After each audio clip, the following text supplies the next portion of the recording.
Denis Burgi, ¿usted es algo de Julieta, la farmacéutica del Cuyen? No, profe, nada. Ya me lo han Ah, preguntado. ¿sí? Ah, mira vos. Perdón, claro, porque uno ve tantos apellidos conocidos por ahí, Sí, no este, pasa nada. por ahí uno pregunta. A ver, vamos a admitir a los que faltan y ya arranca. ¿Alguna duda de ayer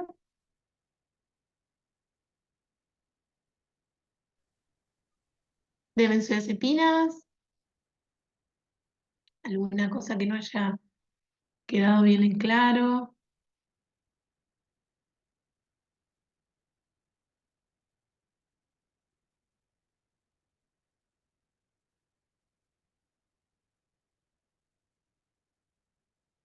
Bueno, hoy vamos a ver antipsicóticos y la semana que viene vamos a seguir con los psicofármacos y también vamos a ver lo que tenemos planeado dentro de el programa. Pero bueno, no quería dejar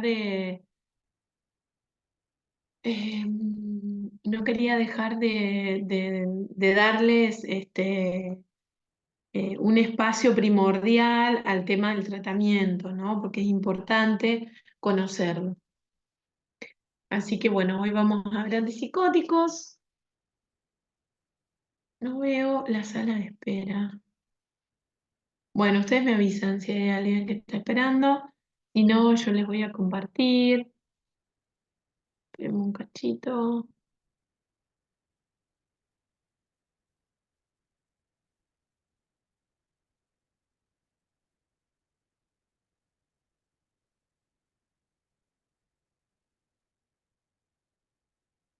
A ver si se ve ahí. Entiendo que sí.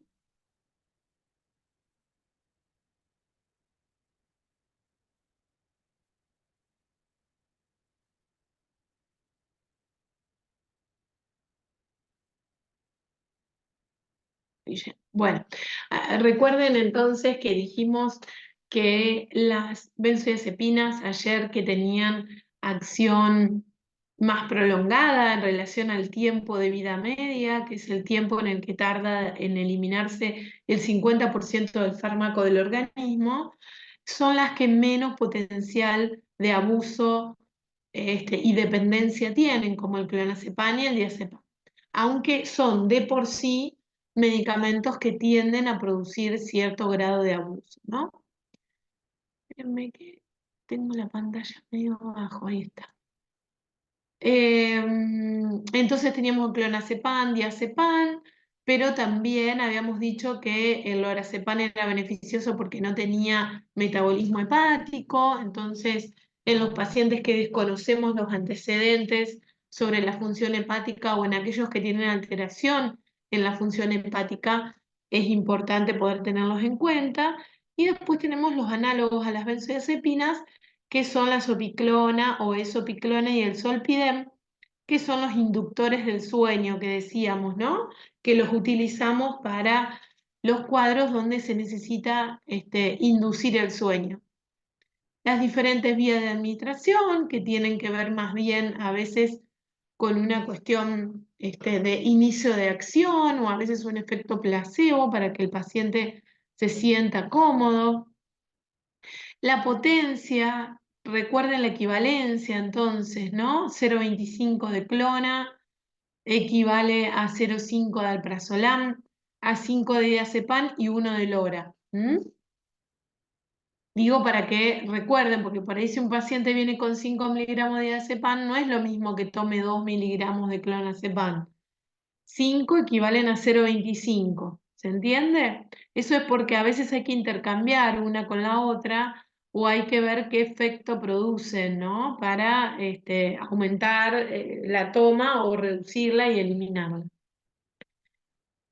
Bueno,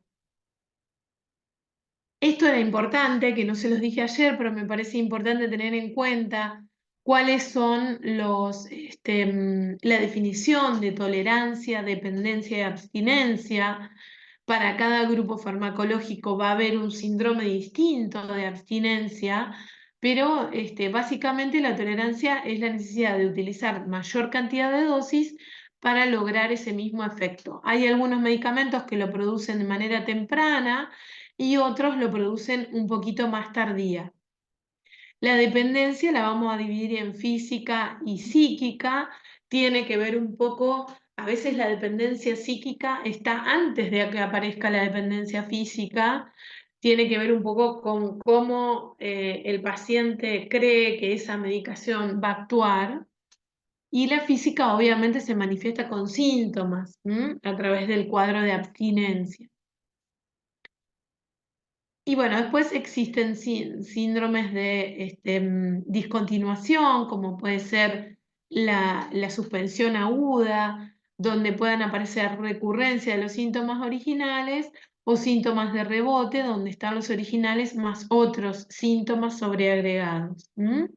Como ocurre cuando aparece la abstinencia. Entonces siempre recuerden que el retiro de todo medicamento psicofarmacológico, es decir, que tenga alguna acción en el sistema nervioso, va a ser lento y progresivamente. Bueno, habíamos dicho que en las situaciones especiales, como es el embarazo, tenemos que tener en cuenta el labio leporino, que se puede presentar en un bajo porcentaje o paladar hendido en el primer trimestre del embarazo, por eso tratamos de evitarlo, y el síndrome de niño flácido en el último trimestre, ¿no? Tenemos que evaluar bien si es necesario o no. Habíamos dicho que teníamos un montón de indicaciones, fíjense, ¿no? En cuántos cuadros clínicos se utilizan y las contraindicaciones que habíamos dicho, tengamos en cuenta la miastenia, luego el resto son indicaciones relativas, contraindicaciones relativas, perdón, ¿no? En el caso del EPOC, porque puede empeorar la funcionalidad respiratoria, etc. Bien, y habíamos introducido algo de los antipsicóticos. Fíjense que una de las primeras drogas psicofarmacológicas que se describen tiene que ver con el tratamiento en ratas de los cuadros febriles. La clorpromacina se empieza a experimentar de esa manera y se ven que el cuadro de excitación que producía el síndrome febril con ese estado de pseudoalucinosis se veía mejorado con la clorpromacina. Por eso se denominan neurolépticos, porque la capacidad de neuroleptizar tiene que ver con reducir la temperatura y también producir reducción de la excitación psicomotriz. Viene de allí, de esos primeros estudios. Pero por supuesto que nosotros, además de estos grupos farmacológicos, nos va a interesar más bien la clasificación clínica, donde vamos a tener en cuenta, además del efecto incisivo, que sería el efecto sobre los delirios y las alucinaciones, sobre la idea delirante, sobre los síntomas positivos denominados de la esquizofrenia, que son esos que les nombré. Además de ese efecto incisivo, que es lo que nos interesa de un antipsicótico, también el antipsicótico puede tener un montón de otros efectos para los cuales los usamos. Entre ellos, reducir la excitación psicomotriz, reducir la impulsividad, mejorar ciertos pensamientos que, si bien no constituyen un delirio, pueden ser una idea patológica, como en el caso de las ideas obsesivas o las ideas fijas. Y nos va a interesar los efectos sedativos. Entonces, recuerdan que habíamos hablado que dentro de los sedativos, en una guardia podíamos encontrar la clorpromacina en ampollas de 25 miligramos o la levomepromacina en ampollas de 25 miligramos. Generalmente esto ya lo manejan los servicios especiales como terapia intensiva, etc. La clonazepina es un antipsicótico viejo, es decir, denominado típico, que tiene un gran efecto sedativo, por eso la levomepromacina y la clozapina van a ser dos fármacos que van a tener un efecto, van a ser la última línea de tratamiento en el caso de las situaciones de insomnio, ¿no? Cuando hay alteraciones del sueño, nos vamos a encontrar con que la primera línea van a ser seguramente las medidas higiénico-dietéticas, después las benzodiazepinas o los inductores del sueño y en último caso la levomepromacina o la clozapina como antipsicóticos sedativos más potentes. Dentro de los incisivos tenemos la mayoría son antipsicóticos típicos, es decir, recuerdan que habíamos dicho que los típicos se denominaban así porque eran los viejos antipsicóticos que tenían un bloqueo de 2 en general y producían más efectos adversos, que ahora vamos a ver. Entre ellos está el viejo conocido haloperidol, que viene en ampollas de 5 miligramos y comprimidos de 5 y 10 miligramos. A veces en los centros de salud tienen gotas que son al 100%. Y también otros antipsicóticos como el suclopentixol, la trifloperacina, en fin, hay varios que no son de mayor uso porque, bueno, han quedado un poco atrasados en el tiempo. Y los de transición que pueden producir algo de sedación, pero que fundamentalmente actúan sobre los síntomas psicóticos, perdón, son los típicos, perdón, los atípicos, que son los fármacos nuevos, ¿no? Más selectivos, con menos efectos adversos, sobre todo a nivel motor, extrapiramidal, como la risperidona, que viene de 0,25 hasta comprimidos de 3 miligramos. Recuerden que la risperidona tiene una dosis máxima alta de 12 miligramos. Tiene algunas otras características como producir hiperprolactinemia. En fin, ahora vamos a ver un poquito de qué se trata, pero en menos cuantía que los típicos. Por el otro lado, tenemos quetiapina o lanzapina, que son más nuevas, seguramente las habrán escuchado nombrar. La quetiapina viene de 25, 50 hasta 400 miligramos. Las dosis bajas por lo general se utilizan en aquellos cuadros clínicos demenciales que tienen síntomas psicóticos, como las demencias de Alzheimer o las de Pick, que tienen deambulación errante, síntomas psicóticos, alucinaciones nocturnas, falta de sueño. Entonces se da por la noche a dosis bajas porque tienen cierto riesgo de aumentar la posibilidad de un accidente cerebrovascular. Entonces se empiezan a dar en bajas dosis y después se van titulando. La olanzapina también tiene un gran poder antiimpulsivo, por eso se utiliza en muchas guardias de hospitales generales en otros países que poseen esto a nivel sanitario estatal, como una medicación que puede reducir la excitación psicomotriz, además de los síntomas psicóticos, y producir sedación. Y el gol estándar, es decir, si alguien preguntó algo, hagan las preguntas que quieran, uno de los primeros que surgió como atípico es la clozapina, es un fármaco que tiene sus restricciones en sí misma por los efectos adversos que produce, pero es muy eficaz, casi le diría que dentro de los antipsicóticos típicos y atípicos es la más eficaz para los síntomas psicóticos, solo que no se la podemos dar a todos los pacientes porque requiere de dos cuestiones fundamentales. Primero, el consentimiento informado por parte del paciente y de los familiares, porque produce una agranulocitosis que una leucopenia, digamos, que puede llegar al punto de una agranulocitosis y se requiere, digamos, actuar de manera urgente. Cuando eso pasa, suspendiendo la medicación y aportando unidades formadoras de colonias, que por lo general el mismo laboratorio que la produce a la medicación se encarga de brindar esos tratamientos. Por eso es que el paciente tiene que tener un control de hemograma, porque además puede producir una pancitopenia. Entonces, tiene que tener un hemograma semanal durante las primeras 18 semanas y luego los hemogramas van a ser mensuales durante todo el tiempo que dure el tratamiento.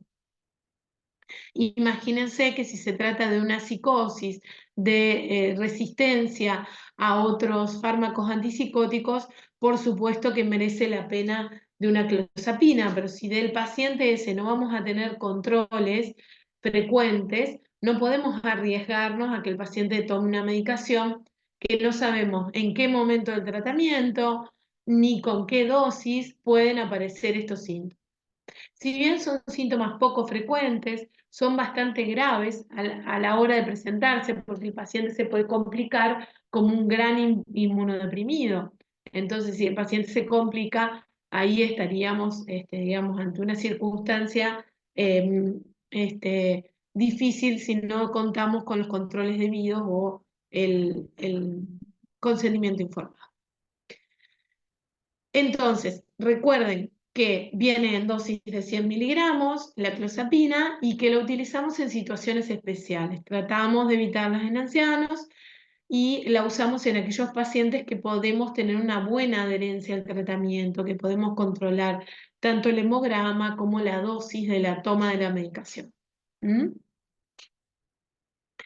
Bien, según obviamente la localización del bloqueo dopaminérgico, son los síntomas o efectos adversos que vamos a tener. Recuerdan que nosotros necesitábamos tener un bloqueo dopaminérgico para reducir los síntomas psicóticos. Pero si nosotros bloqueamos la dopamina a nivel de la vía nigroestriada, vamos a tener la aparición de síntomas extrapiramidales. Y aquí, digamos, los que no son localizados están los antipsicóticos típicos, como el haloperidol, el suclopentixol, la levomepromacina, etc. La clorpromacina. Si el bloqueo dopaminérgico es a nivel de la vía mesolímbica, esto no se puede medir, ¿no es cierto? Cuando no son selectivos, bloquean todas estas vías y nos pueden traer aparejados todos estos efectos adversos. Si es a nivel mesolímbico, va a haber aplanamiento afectivo, es decir, el paciente va a cambiar la manera de manifestar su afecto. Si tiene que ver con la vía mesocortical, puede haber anergia, disminución de la iniciativa, desgano, astenia. Si es a nivel de la vía tuberoinfundibular, puede haber hiperprolactinemia con la consiguiente afectación en la función reproductora, pero también a nivel del metabolismo fosfocálcico, ¿no? Con eh, producción de osteosporosis y osteopenias. Y si es a nivel de la zona quimiorreceptora gatillo, también se puede comportar como un antiemético. Entonces recuerden que tanto los síntomas extrapiramidales como el resto de la sintomatología tiene que ver con el bloqueo no selectivo que produce el fármaco a nivel de la dopamina y de otros neurotransmisores. Esos síntomas extrapiramidales, ¿qué son? Pueden ser movimientos anormales, temblores, rigidez, puede dar un cuadro pseudo-Parkinson, con temblor, rigidez, dificultad en la marcha, rueda dentada. Por eso siempre tenemos que preguntar sobre los antecedentes de la toma de estos medicamentos. Otros síntomas pueden ser las distonías agudas o crónicas. En las distonías, digamos, hay movimientos anormales vinculados a balismos, por ejemplo, o a coreas, que pueden producir el fármaco mientras esté en uso. Una vez que el fármaco se retira, todos los efectos adversos retroceden. Dijimos que también podían producir acaticia, es decir, la sensación de tener que moverse permanentemente en el lugar. Y también hay bloqueo de otros receptores, como bloqueo de los alfa 1, en donde vamos a tener hipotensión ortostática, puede haber taquicardia, mareos, eyaculación retrógrada. Si el bloqueo es a nivel de los histamínicos 1, puede haber sedación, aumento de peso, que es un efecto adverso bastante común de los antipsicóticos, como por ejemplo la risperidona o la quetiapina o la olanzapina. Aumentan mucho el apetito justamente por actuar a nivel de esos receptores histaminérgicos y eso hace que muchas veces tengamos que preferir otros antipsicóticos. En el caso tanto de la hiperprolactinemia como el aumento de peso, siempre se recomienda utilizar aripiprazol, que es un antipsicótico que no tiene acción ni H1 ni alfa 1. Y además es un bloqueador de 2 selectivo, por lo tanto no tiene aumento de prolactina. Aripiprazol se llama. A nivel de los muscarínicos 1 va a dar un efecto tipo atropínico, aumento de la presión intraocular, puede haber síntomas colinérgicos y va a disminuir los síntomas extrapiramidales. Y obviamente la acción a través de los canales de calcio puede producir arritmias importantes. Respecto de los efectos farmacológicos, obviamente que todos los antipsicóticos tienen cierta eficacia. La potencia del bloqueo de 2 es lo que va a determinar de alguna manera el efecto antipsicótico que tenga. Cuanto más potencia de bloqueo de 2, obviamente va a haber más efectos adversos, por eso los típicos son la segunda línea de tratamiento. Generalmente empezamos con antipsicóticos atípicos que no dan tantos efectos adversos, como quetiapina, risperidona o olanzapina, si es para el tratamiento de una psicosis, sobre todo en personas jóvenes o de primera vez. Y luego pasamos a los típicos que son más incisivos o en algún momento agudo del episodio los podemos utilizar para luego reemplazarlos por atípicos por los efectos adversos que decíamos que había, ¿no? Por ejemplo, para tener un efecto antipsicótico, podemos estar en un rango de 1 a 5 miligramos de haloperidol. La olanzapina puede ir de 5 a 10 miligramos. La risperidona de 0,5 a 3, pero con 1 miligramo tenemos cierto efecto antipsicótico. La quetiapina necesita un poquito más de 25, yo diría de 50 a 200. La ciprasidona, que es otro atípico también de 40 a 160 miligramos, para que tengan alguna idea de las dosis en general. Como dijimos, los efectos adversos pueden producir parkinsonismo, acaticias, discinesias, temblores. El síndrome neuroléptico maligno, voy a hablar un poquito de eso al final, digamos, es importante poder reconocerlo, es un cuadro clínico bastante grave que pueden producir cualquiera de los antipsicóticos, cualquiera de los neurolépticos, pero más lo producen los típicos, como el haloperidol. También reducen el umbral convulsivo, con lo cual en pacientes epilépticos pueden aumentar el efecto proconvulsivante, ¿no? Y también producen sedación, así que también aprovechamos ese efecto para los momentos del día donde necesitamos un mejor descanso. Siempre vamos a empezar con una dosis baja de la medicación, tratando de evaluar la tolerancia, ir aumentando de manera progresiva en función cómo los medicamentos vayan siendo tolerados por el paciente. Un apartado dentro de los antipsicóticos, que una cosa que no dijimos es el tema de los usos. Recuerden que yo puedo necesitar un antipsicótico atípico como la olanzapina o la quetiapina en una demencia con síntomas psicóticos. También se pueden utilizar en los trastornos de la personalidad, combinados para reducir el efecto impulsivo o para utilizarlos como un efecto sedativo o para reducir los sentimientos de vacío que producen los cuadros trastornos de la personalidad en general. También podemos utilizarlo en los TOC grave, que tienen muchos síntomas a nivel de pensamiento, con ideas obsesivas, para reducir esas ideas. Una típica a dosis bajas, como la risperidona, por ejemplo, puede ser útil en esos casos. También lo podemos utilizar como coadyuvante en tratamientos antidepresivos importantes, pacientes con depresión mayor, prolongada o depresión resistente al tratamiento antidepresivo.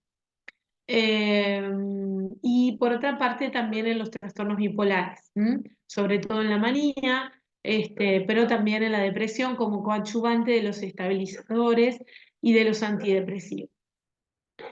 Un tema aparte son los antipsicóticos de acción prolongada. Recuerden que la mayoría de los antipsicóticos se han ido desarrollando en función de la psicosis, es decir, de que el paciente tenga un episodio florido con síntomas de alucinaciones, delirios, etc. En esos casos, podemos utilizar cualquier antipsicótico, ya sea inyectable o por vía oral, si el paciente colabora. Pero muchas veces los pacientes psicóticos, en función de estas ideas delirantes, no tienen conciencia de enfermedad, ni tampoco tienen un juicio de realidad conservado. Entonces, el juicio está desviado habitualmente por estas ideas patológicas, con lo cual requieren de una asistencia farmacológica. Muchas veces el paciente se niega a tomar la medicación y ahí es cuando recurrimos tanto por vía oral a los antipsicóticos en gota o en solución, como viene la risperidona, por ejemplo, o aquellos que se colocan de manera de depósito, se decía antes, ahora preferimos llamarlos de acción prolongada. En realidad el antipsicótico, depende cuál sea, va a actuar varios días en el organismo, generalmente tienen concentraciones más estables que la droga por vía oral, que hace picos y valles en cuanto al metabolismo, entonces eso hace que los antipsicóticos de acción prolongada sean más eficaces para el tratamiento de patologías de largo plazo, como puede ser una esquizofrenia o una psicosis.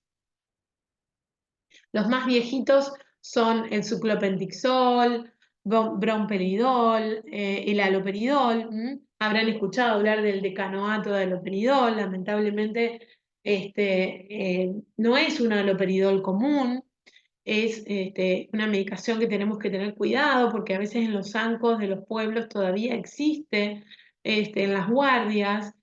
El decanoato de haloperidol tiene una duración, generalmente viene de 50 miligramos, recuerden que la dosis que teníamos en comprimido y en ampollas es de 5, dura un mes en el organismo, así que imagínense que una vez que le colocamos al paciente el inyectable, durante un mes va a tener el efecto de la medicación, por lo tanto, si tiene efectos adversos, no podemos medirlo, siempre tenemos que hacer una prueba oral de tolerancia antes de usar uno de acción prolongada.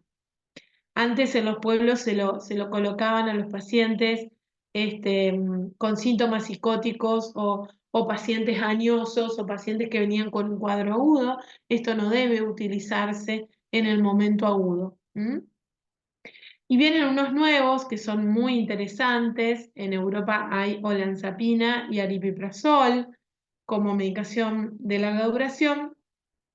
Nosotros en Argentina tenemos el palmitato de paliperidona. La paliperidona es una molécula activada de la risperidona.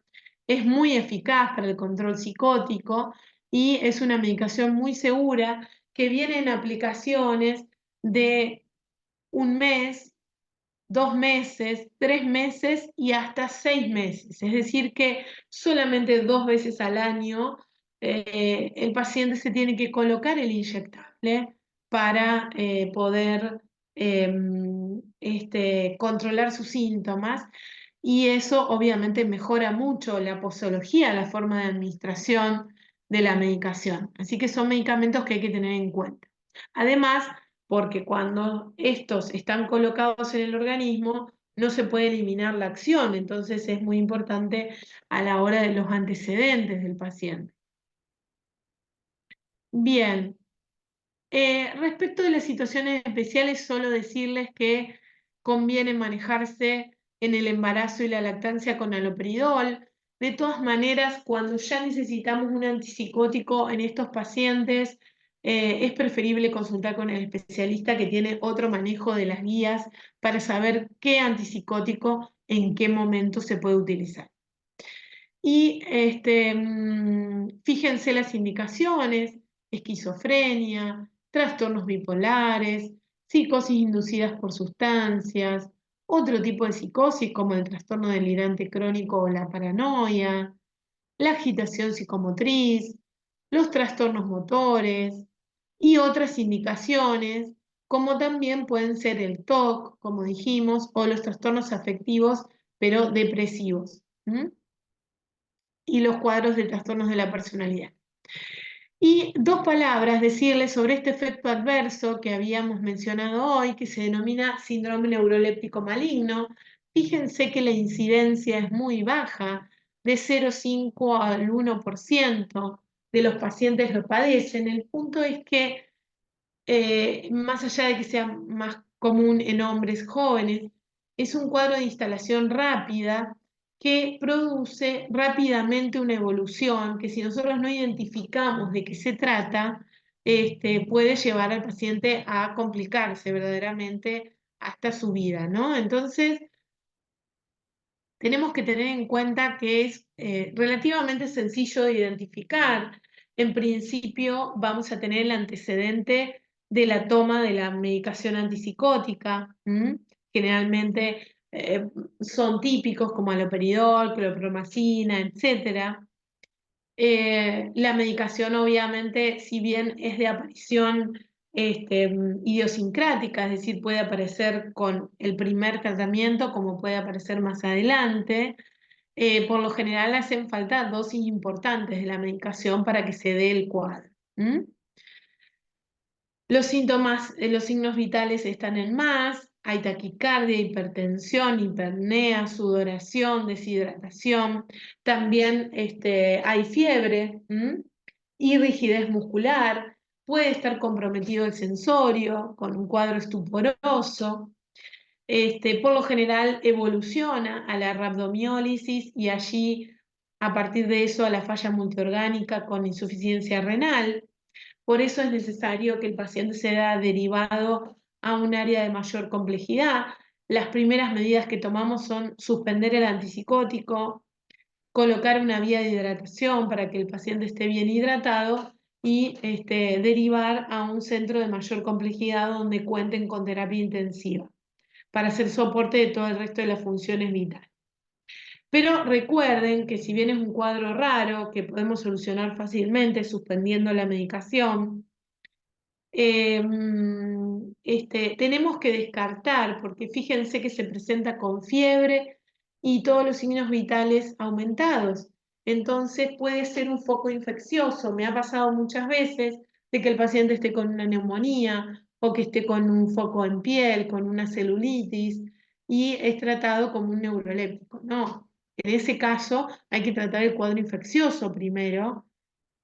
Por supuesto que podemos suspender la medicación si tenemos dudas, pero hay que tener cuidado de que el paciente no tenga un foco infeccioso, porque claramente un foco infeccioso se podría confundir con este cuadro clínico en un paciente con antecedentes de la toma de la medicación. Entonces yo diría, la sintomatología, descartando un cuadro infeccioso y teniendo como antecedente la toma del antipsicótico, es lo que nos da en el diagnóstico, que es fundamentalmente clínico.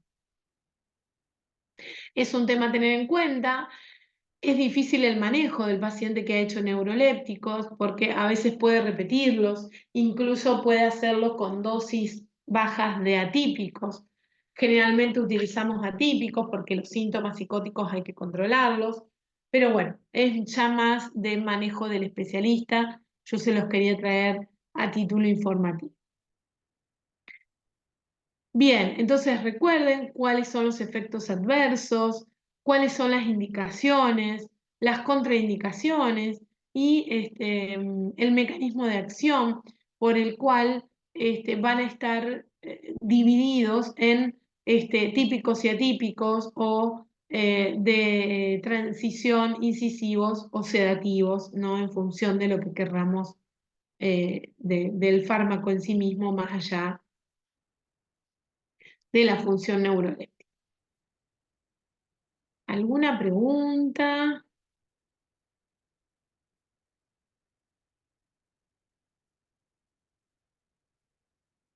Así.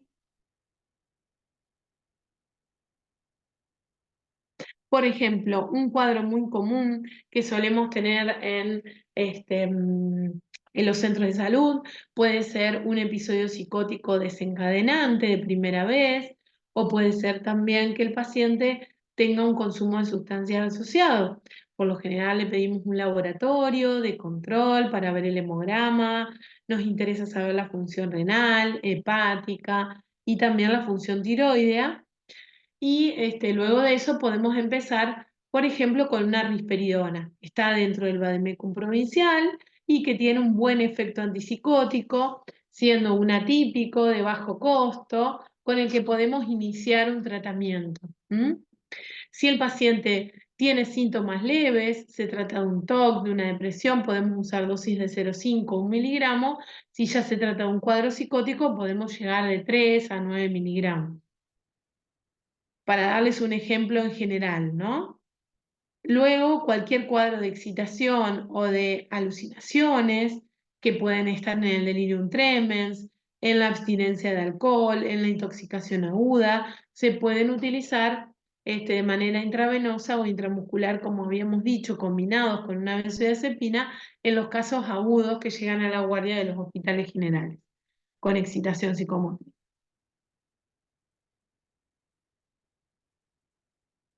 Bien. ¿Alguna cosa que quieran preguntar?